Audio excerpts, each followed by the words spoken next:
improvements every week, and we were getting the offense headed in a direction that we thought was exciting. And really felt like in that first half, we missed some opportunities for points. It was unbelievable. We felt like we were doing a great job moving the ball and only came away with 9 points somehow. And, felt really good coming out of the second half. And then to lose your quarterback is tough, but that's the way it goes, and next man up, and Finley came up, and we got to help him. And I got to put him in some better situations there to give him some confidence going early. And we just didn't get it done all the way around. How much of your game plan was altered when, Joe goes down and Ryan with the limited snaps that he's had with the number ones? I mean, how much of your game plan becomes, moot at that point? Well, Ryan's always done a good job preparing himself. And, the life as a backup quarterback in this league is you don't get reps on Wednesday, Thursday, Friday. You got to find a way to simulate your own reps in the scout team and off the side during special teams. And Finley's always done a good job of that, And so, again, we didn't get it done as a team there in the second half.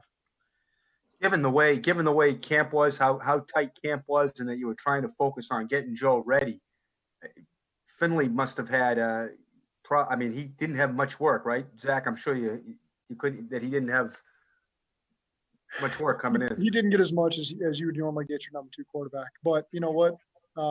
It's where we're at right now. And so again, we just got to handle the situation that's been dealt us and make the most of it and go get ready to win a game next weekend. Zach, this is probably the easiest second guess in the world, but I got to ask it, and I apologize in advance. Did you feel that you were rolling the dice at all this year, starting Joe Burrow, and was there ever any consideration given in August to sit him for at least for a while during the season and let him watch a little bit? No, because he showed that he was mentally ready to go right from the get-go, even from the summer Zoom meetings, the work we got. I mean, for those of you that were at practice and felt the energy of the team when he was our quarterback moving the ball, you felt like we could have a lot of success. And he's given us a chance.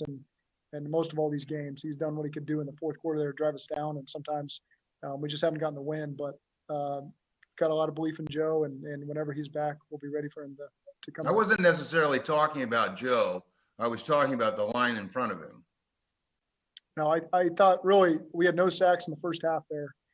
Paul, I think the last couple of weeks, the Lions did a good job of keeping people off them. I know we had 4 against Pittsburgh last week, 2 of them at the end of the half. I think they've been moving in the right direction. So the second half here today, these guys teed off. They got a 2-score lead. They got great front. They got 5 guys that can really rush the passer.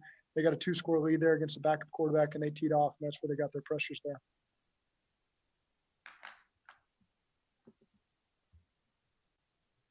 Zach, you ended up starting Hakeem today at right tackle, and I believe you ended up going back to Bobby at the end. I mean, what I know that did you feel like Hakeem played well enough to kind of earn the start last week? What into that decision? Yeah, Bobby was coming off that injury, the last couple of weeks, and so we felt like Hakeem had done a good job, and just decided to put him at that right tackle today. But again, Bobby's done everything he can to get himself back in shape to play football for us.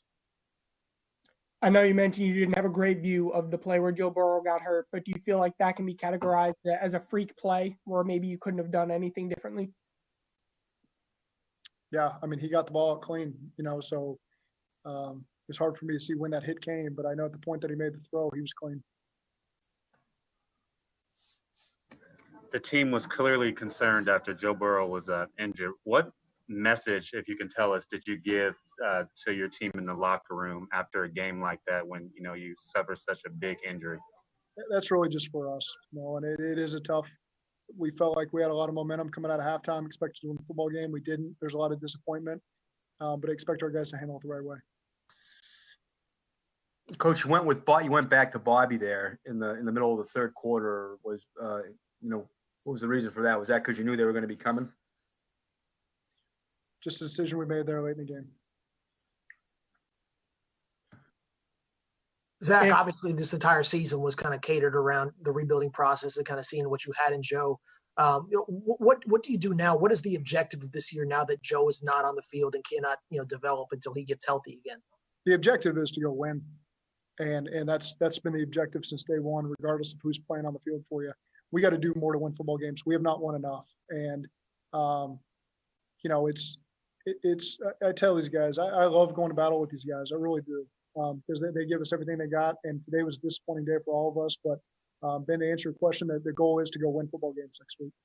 Two more minutes for Coach here. If this ends up being Joe Burrow, go ahead. Could you have done more to protect Joe? It's easy to second guess in these type of situations, but over the course of the season and the way you guys handled everything, could you have done more to protect him? It's hard for me because you look at these, all we can do is make progress as the season goes. And we gave up a lot of pressure early in the season. In these last couple of weeks, our guys have done a great job of keeping people off Joe. He's had a great pocket. He did not have a sack in the first half. And the hit, as I saw it, wasn't when he had the ball in his hand. And so, people keep talking about the offensive line without it seemingly watching the film from the last 4 weeks. And so, again, those guys have done a good job. It's been a revolving door of players. They're doing a great job. Joe's done a good job moving us down the field. And we felt like we were making a lot of progress over the last 5 weeks. And we're not going to apologize for any of that. If this is it for Burrow this season, theoretically, can you just reflect on what he did in such a challenging rookie year? Yeah, he handled everything like a professional from day one. And to be voted a captain just speaks everything you need to know about the guy. And the players have responded to him, the coaches have responded to him, the city has responded to him, and all that is equally as important, And so, again, he energizes this team, and he's been a tremendous player, everything we hoped he'd be. And we'll get him back at some point. We don't know when that is, but for now, we gotta transform that energy and put it somewhere else in this team. And again, we got plenty of guys we can rely on. I thought our defense showed us some really good stuff today in some areas. We didn't do enough in the second half on offense, So they got us some stops where you got to transfer that and go down and score points and regain that momentum. And we didn't do that today. And so again, it was just we weren't solid enough in all three phases to come out of here with a win. One last question for Coach. Coach, the entire team came off the sideline to basically give Joe their best wishes as he was on that cart. The Washington football team players came off their sideline to do the same thing. Does that tell you everything you need to know about Joe, I guess? It sure does. There's a tremendous amount of respect for him, and it was unfortunate to see what happened happen. Coach, thanks for your time. Appreciate it. Yeah, thank you. Thanks, Zach.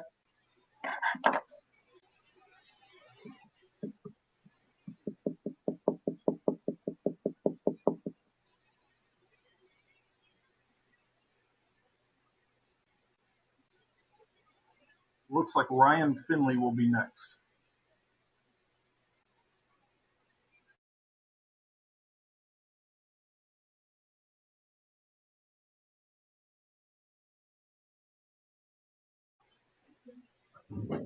Hey, Ryan. How's it going? Good. Thank you for joining us.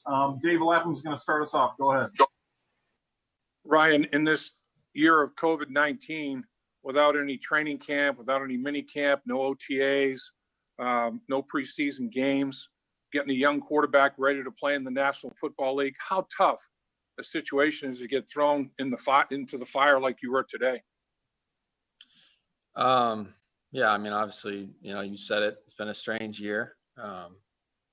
Obviously, my thoughts right now are with Joe and just hoping he's going to be okay and have a speedy recovery.